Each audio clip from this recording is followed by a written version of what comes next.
Allah Jalla Jalaluh memerintahkan kepada kalian, mewajibkan kalian untuk berangkat haji. Kalian berangkat haji. Para sahabat ada yang tanya, ya Rasulullah, afi kulli am, apakah tiap tahun itu haji? Nabi diam. Tanya lagi itu sahabat. Rasul sallallahu alaihi wasallam mengatakan, "Lau qultu na'am la wajib." Kalau aku ngomong iya, akan jadi wajib haji tiap tahun. Lalu Nabi mengarahkan para sahabatnya, kalian tuh kalau diperintah amalkan sesuai dengan kemampuan kalian. Jangan banyak tanya. Kita kadang kalau ada perintah dari Rasul SAW, perintah untuk sholat berjamaah ke masjid. Perintah nih. Kita tanya, Ustaz, sunnah apa wajib Ustaz? Mulai tanya nih kita. Kenapa? Kenapa kata dia? Ya kalau wajib saya mau ke masjid. Kalau sunnah kan cuma sunnah Ustaz. Mau ditinggalin. Dia kan ingin meninggalkan perintah Rasul SAW. Kenapa kau tinggalkan? Ini perintah. Antum kalau mau belajar bagaimana seorang pengikut Muhammad SAW, antum harus belajar sama tentara. Tentara tuh kalau disuruh sama komandannya, pernah tanya sunnah atau wajib? Pernah tanya, antum lihat tentara disuruh sama komandannya, sini mandikan mobil. Bismillahirrahmanirrahim. Siap dan sunnah apa wajib? Antum digampar sama komandannya. Nggak ada.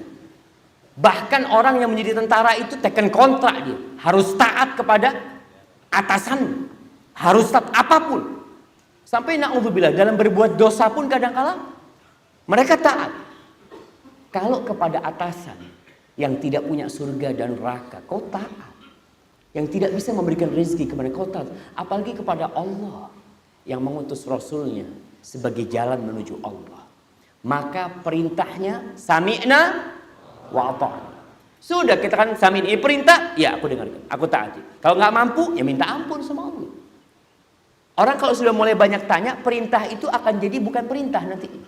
Ya kan ada khilaf di antara para ulama. Dia nggak mau ngamalkan. Dan tinggalkan larangan. Kalau udah dilarang, tinggalkan. Nggak perlu tanya lagi, Ustaz ini haram apa makruh Ustaz? Kenapa? Kalau makruh ya kan nggak apa-apa Ustaz kalau makruh. Itu larangan jamaah.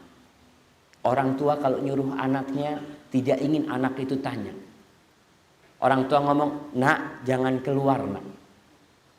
Bapak ngomong sama anaknya, nak jangan keluar. Apa pantas ini anak itu tanya, Pak ini larangan bapak ini tingkatnya sampai haram Pak? Atau cuma makruh aja? Nggak ada anak kayak gitu.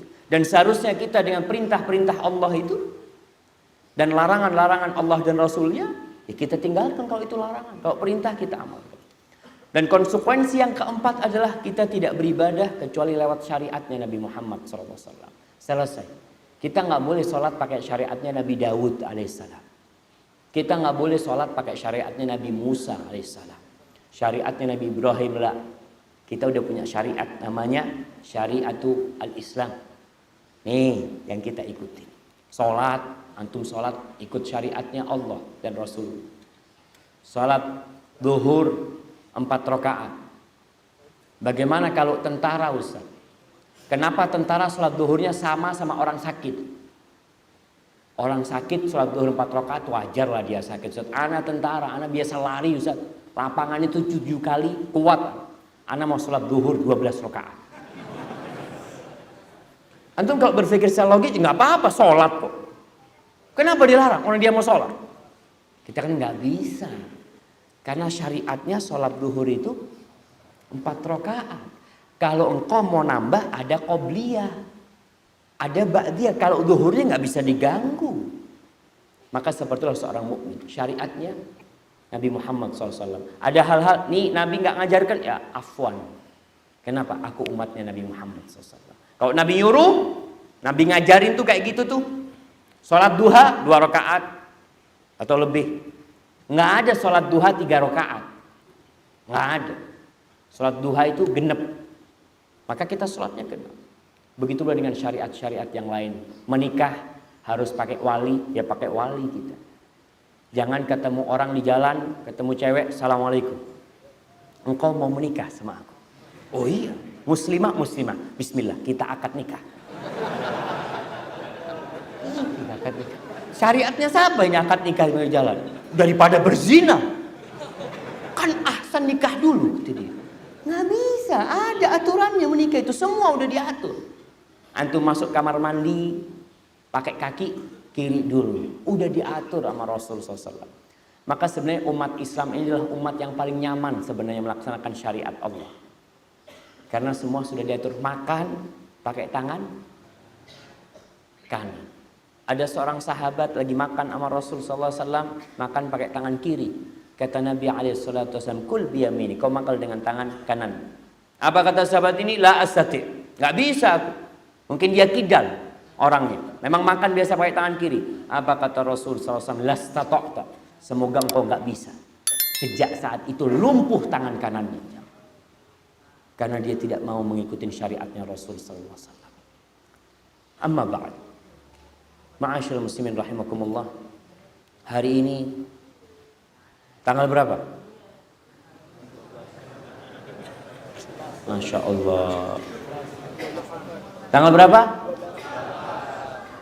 Kayaknya semuanya berhak dapat hadiah, insya Allah. Nanti Ustaz Haikal kasih situ. Tanggal 12 Safar 1438 Hijriah. Kita hari ini berkumpul mau ngaji tentang sebuah tema, mana akhlak, mana adab. Kita tahu inti dakwah para nabi adalah tauhid. Semua para nabi itu diutus untuk mengajarkan tauhid kepada umat, mengajarkan kepada mereka tentang la ilaha illallah. Allah berfirman, walaqad ba'atsna fi kulli ummatin rasulan an i'budullah wajtanibut taghut. Sesungguhnya telah kami utus di setiap umat itu rasul. Apa tugas rasul itu? Agar mereka menyerukan kepada kaumnya, beribadahlah kalian kepada Allah, jauhi taghut. Jauhi segala sesembahan selain Allah Subhanahu wa taala. Itu inti dakwah para nabi. Tapi dakwah kepada akhlak dan adab termasuk prioritas para nabi. Bahkan Nabi kita alaihissalatu wassalam dalam hadis yang diriwayatkan oleh Al-Baihaqi mengatakan, innama bu'itsu liutammima makarimal akhlak. Aku ini diutus sejatinya untuk menyempurnakan akhlak-akhlak mulia. Itu diutusnya Rasul SAW. Oleh karena itu dalam Al-Quranul Karim, kembali kepada Al-Quranul Karim, karena itu kitab kita. Di situ kita akan mendapatkan jalan yang lurus. Al-Quran ini orang yang mau belajar ekonomi tetap harus kembali kepada Al-Quranul Karim. Orang yang mau belajar ilmu sosial tetap harus kembali kepada Al-Quranul Karim. Orang yang mau belajar ilmu pendidikan, baliknya kemana? Al-Quranul Karim. Terjadi kesalahan besar ketika Al-Quran diakhirkan. Allah katakan, dzalikal kitab la raiba fi. Ini kitab tidak ada keraguan di dalamnya, hudan lil muttaqin, petunjuk buat orang-orang yang bertakwa. Kalau kau bertakwa, yang kau baca adalah kitab-kitab filsafat. Belajar ekonomi, belajar dari orang-orang barat, Quran nggak pernah dibaca. Jadinya ekonominya riba semuanya. Karena dia nggak pernah tahu di Al-Quran ada aturannya, jual beli diatur. Bahkan dalam Al-Quran Karim utang piutang itu ada. Ayat terpanjang dalam Al-Quranul Karim itu masalah utang piutang. Satu lembar full tentang utang piutang. Maka kembali, kalau kita ingin melihat bagaimana Allah mengajarkan akhlak. Allah berfirman di surah An-Nisa ayat 36. Bagaimana hubungan akhlak dan tauhid dan keimanan. Allah mengatakan wa'budullah wa la tusyriku bihi syai'a.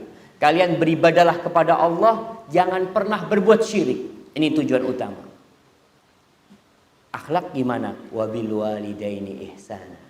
Ingat, kau itu jangan cuma baik sama Allah, tauhidnya kenceng, tapi sama orang tua kurang ajar. Nggak boleh. Allah ajarkan tauhid, Allah ajarkan berbakti kepada orang tua. Wa bidzil qurba, kerabat-kerabatmu kau harus berbuat baik. Wal yatama, anak-anak yatim, kau harus berakhlak mulia dengan mereka. Wal masakin, orang-orang miskin, jaga akhlakmu. Wal jari dzil qurba, tetangga-tetangga yang masih ada hubungan kerabat. Wal jaril junub, tetangga-tetangga yang nggak ada hubungan kerabat sama mereka. Wasahibi bil jam, teman kita, sahib kita dalam perjalanan, dalam tempat kerja kita. Wabnis sabil, dan orang-orang yang putus dalam perjalanan. Wama malakat aimanukum, dan kalian juga harus berbuat baik kepada budak-budak kalian. Innallah la yuhibbu man kana mukhtalan fakhur. Allah itu benci sama orang yang sombong dan berbangga diri. Allah benci. Maka ma'asyiral ikhwah, masalah akhlak ini masalah yang sangat penting sekali. Ada hubungan yang ketat sama iman. Rasul sallallahu alaihi wasallam mengatakan akmalul mu'minina imanan ahsanuhum khuluqan. Kalau kepingin tahu orang beriman yang paling sempurna imannya, lihat kemana? Lihat kepada akhlaknya, perilakunya. Kalau ngaku aku ini mukmin, akhlaknya nggak baik belum. Dari mana kau tahu? Rasul sallallahu alaihi wasallam mengatakan orang yang paling sempurna, orang mukmin yang paling sempurna keimanannya adalah yang paling baik akhlaknya. Wa khairukum khairukum linisa'ihim. Dan kata Rasul sallallahu alaihi wasallam, orang yang terbaik di antara kalian nih adalah yang paling baik sama istrinya. Sama istrinya, jemaah. Banyak di antara kita yang mengaku berakhlak mulia, tapi sama istrinya kasar. Dokter itu kalau menurut pasien, Masya Allah, Masya Allah, dokter ini, akhlaknya mulia banget. Anak kalau masuk ke sana ditanyain, tafadhol duduk, gimana, apa keadaannya? Kenapa dokter itu baik sama pasien? Dapat fulus, jemaah. Dapat fulus. Tapi kalau istrinya yang mau konsultasi, nanti capek aku. Kenapa? Karena nggak dapat fulus dari istrinya.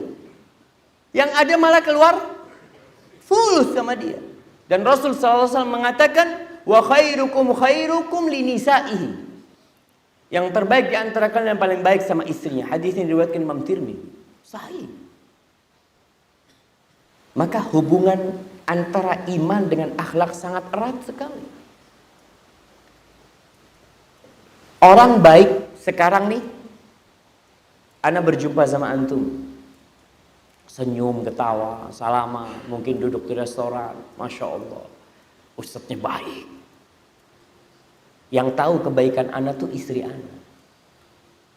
Kita banyak pandai bersandiwara. Kenapa? Cuma sejam, 2 jam, cuma 2 hari, 3 hari. Tapi kumpul sama istri berapa tahun? 24 jam kali 365 hari. Kita harus baik terus, ini berat ini. Tapi disitulah ukuran kebaikan seseorang. Kadangkala seorang anak melihat bapaknya, bapak ini kalau ada tamu senyum-senyum gitu dia. Tapi sama ibu kasar banget. Tuh anak tahu. Maka perhatikan. Kalau kau beriman, jangan pura-pura akhlak. Jangan cuma di depan orang kau baik. Tapi ada orang, nggak ada orang, tetap menjaga akhlaknya. Kalau kita melihat, seringkali Nabi SAW itu mengkaitkan akhlak dengan iman. Contohnya, beliau SAW mengatakan, man kana yu'minu billahi wal yaumil akhir, falyaqul khairan aw liyasmut. Barang siapa yang beriman kepada Allah dan hari akhir, hendaklah berucap yang baik atau diem. Kalau kau beriman. Jadi seorang muslim itu menjaga lisannya bukan karena nggak enak sama orang. Nggak enak nanti ana dibilang orang nggak berakhlak. Bukan. Nggak enak ana nanti dibilang kasar ngomongnya. Lah. Dia menjaga lisannya karena apa? Allah. Man kana yu'minu billahi wal yaumil akhir. Dan Rasul SAW mengatakan, wallahi la yu'min, wallahi la yu'min, wallahi la yu'min. Demi Allah dia tidak beriman, kata Nabi. Demi Allah tuh orang nggak beriman. Demi Allah itu orang tidak beriman. Para sahabat bingung. 3 kali Nabi menvonis tuh orang tidak beriman. Qila man ya Rasulullah. Siapa itu orang Rasul? yang kau katakan tidak beriman dan kau bersumpah dengan nama Allah. Siapa? Alladzi la ya'manu jaruhu bawa'iqah. Orang yang tetangganya tidak aman dari kejahatan orang. Subhanallah. Kita kalau menyakitin tetangga jamaah, diragukan keimanan kita. Bahkan Nabi mengatakan demi Allah dia tidak beriman. Itu Islam. Masalah akhlak, masalah keimanan. Maka tolong seorang yang udah ngaji, sering baca Quran, dijaga lisannya agar dia disebut beriman. Kemudian akhlak ini kelak di hari kiamat, tatkala kita dibangkitkan dari kubur kita akan menghadapi masa penimbangan. Orang ketika ditimbang yang ada harap-harap cemas. Mudah-mudahan kebaikan dia berat.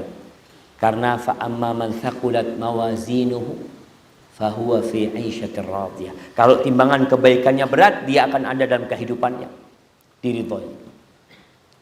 Ternyata yang paling berat di timbangan pada hari kiamat itu adalah akhlak yang mulia. Kata Rasul sallallahu alaihi wasallam, "Ma syai'un athqalu fi mizanil mu'min yaumal qiyamah min khuluqin hasan." Tidak ada sesuatu yang paling berat di timbangan seorang mukmin pada hari kiamat lebih daripada akhlak mulia. Akhlak mulia. Antum tahu Ibnu Mas'ud radhiyallahu taala anhu. Pernah suatu hari beliau itu memetikkan siwak buat Rasul SAW dari pohon arok. Beliau naik ke atas dan Ibnu Mas'ud ini orangnya kecil. Gak gagah, tinggi besar, gak, kurus kecil Ibnu Mas'ud. Naik pohon, angin kencang berhembus. Bagaimana orang kurus naik pohon, angin kencang berhembus, kan goyang-goyang nih jemaah. Tersingkaplah betisnya Ibnu Mas'ud. Betisnya Ibnu Mas'ud, ya orang kurus masa betisnya besar. Ya tambah kurus lagi betisnya. Para sahabat pada ketawa. Oh, mereka ngakak. Rasul noleh sama mereka. Mimma tadhakun? Apa yang kalian tertawakan? Di sini sadar mereka. Mereka mengatakan min humusati saqai ya Rasulullah. Kita ketawa karena betisnya kok kecil Ibnu Mas'ud ini. Apa kata Rasul SAW? Lahuma fil mizan athqalu min jabal Uhud. Demi Allah betisnya Ibnu Mas'ud pada hari kiamat itu lebih berat daripada gunung Uhud. Dan Ibnu Mas'ud ini orang yang paling mirip akhlaknya dengan Rasul SAW. Tuh. Maka kita tahu bahwasanya nggak akan ditimbang wajah antum yang ganteng, tubuh antum yang gagah. Yang akan ditimbang tuh amal antum nantinya. Betis yang kecil ketika ditimbang kalau amalannya baik berat. Tapi tubuh yang besar dan gagah ketika ditimbang karena amalannya sedikit, akhlaknya buruk, maka akan seperti kapas yang tidak ada bobotnya. Maka ingat, yang paling berat di timbangan itu akhlak yang mulia. Kemudian orang yang berakhlak mulia itu nanti duduknya akan berdekatan dengan Rasul sallallahu alaihi wasallam pada hari kiamat. Allah menyebutkan tentang Rasulnya sallallahu alaihi wasallam, wa innaka la'ala khuluqin azim. Engkau berada di akhlak yang agung. Engkau benar-benar berada di atas akhlak yang agung.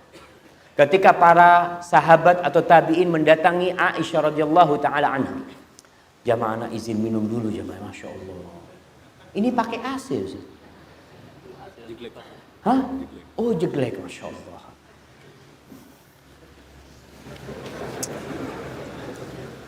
Kenapa? Lah cukup Ustaz. Bismillah.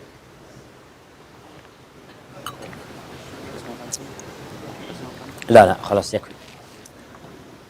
Antum dikasih air jemaah? Enggak. Tapi biasanya kalau ngelihat orang minum itu hilang dahaga. Maka anak akan sering-sering minum bentar lagi Ustaz, supaya menghilangkan dahaga mereka ini.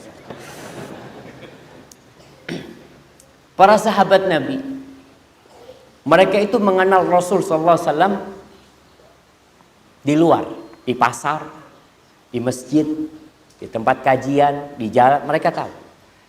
Tapi mereka kepingin tahu Nabi itu alaihi salatu wasallam di rumahnya kayak apa sih? Maka mereka datang menemui Aisyah radhiyallahu taala anha. Kita kepingin tahu gimana sih akhlak Rasul sallallahu alaihi wasallam. Apa kata Aisyah? Kana khuluquhul Qur'an atau kana khuluqahul Qur'an. Kau kepingin tahu akhlak Rasul SAW, buka tuh Qur'anmu. Buka tuh Qur'an.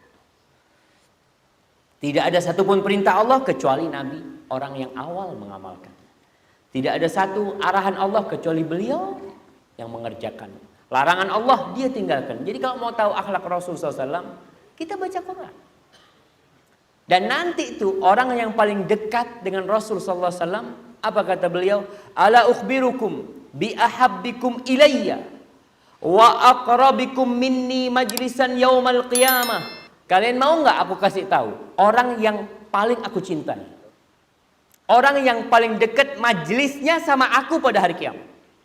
Kita tidak pernah melihat wajah Rasul SAW, tapi kita berharap suatu hari kita memandang wajah Rasulullah Sallallahu Alaihi Wasallam. Kita ingin, kita rindu. Siapa nanti yang akan bisa dekat sama Rasul SAW? Kata Rasul Sallallahu Alaihi Wasallam, ketika beliau